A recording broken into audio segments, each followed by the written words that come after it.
Got it. Okay, so it's the 19th. You almost have to think of it like it's the 1930s. What did you mean by that in black and white? If you imagine what this would have been like in the 1930s, like an old Turner Classic black and white movie, people moving in and out of this building, coming here to, to buy a home, their first home, to finance something. It was, at that time, people needed to be believed that their money was safe. They were putting their deposits in the bank, so the banks built literal vaults for people to feel comfortable and feel like their money was going to be. So here we have these high ceilings, these big columns, the metal grates. Do you think that was partly like theater? Everything is solid? Everything is, yes. Everything is about the security and the safety of your money here in this bank. So now that we do it all differently online, this is on recording, when you're trying to have someone imagine what they could do with this space, what do we take with the attributes you just mentioned about why it was created this way? What can we do with it? I think its history gives you a feeling here of just comfort, a place that's so memorable that you're not only coming in to have a meal, you're coming in to take pictures and share it with other people. It's not something that we do a lot in restaurants. We make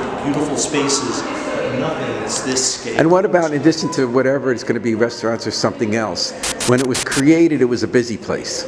When you went to the bank, it was a busy place in the old days. Right, what are the busy places now? Well, restaurants is one. I mean, I think it's the restaurants, it's the bars, it's the nightclubs. Could that be a bar? Like, could that section be a bar? Clearly, yes. I mean, you can imagine tables set up here. You can imagine inside the cage having a big central bar, or bartender serving people sitting all around while the diners are kind of slightly outside. And then you actually have all these mezzanine spaces that look down on this main room. It may be that this room deserves more than one food operation. Perhaps this is New Haven's food hall. Perhaps this is the place where you come through these doors and you want that same kind of activity. I just had an evil thought. Yeah, what's that? I just had an evil thought. An evil thought? Sports betting. Yeah, well, I'm not a fan, but it's all legal now, and look at those gates. I mean, it does kind of look and you could like have a screen up. transacting $2 on the third. But I wonder if that could be combined with a bar. I don't know. You could. I mean, multi-use space. This is a lot of square footage.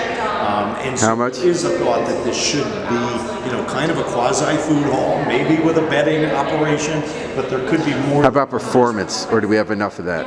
I don't think the space makes it, is set up for that kind of. I guess if you cleared this out, you'd have this grand floor, but you really don't want to clear out this space. You don't want to clear out the. It just sounds so good. It is. It is certainly sound. But I mean, you said where do people gather now? People do gather in food halls. And downtown New Haven does not have a place where you can go and get different kinds of food under one roof. I mean, this could be our South Street Seaport. This could be Faneuil Hall. This is big enough to do that. So people have to think big.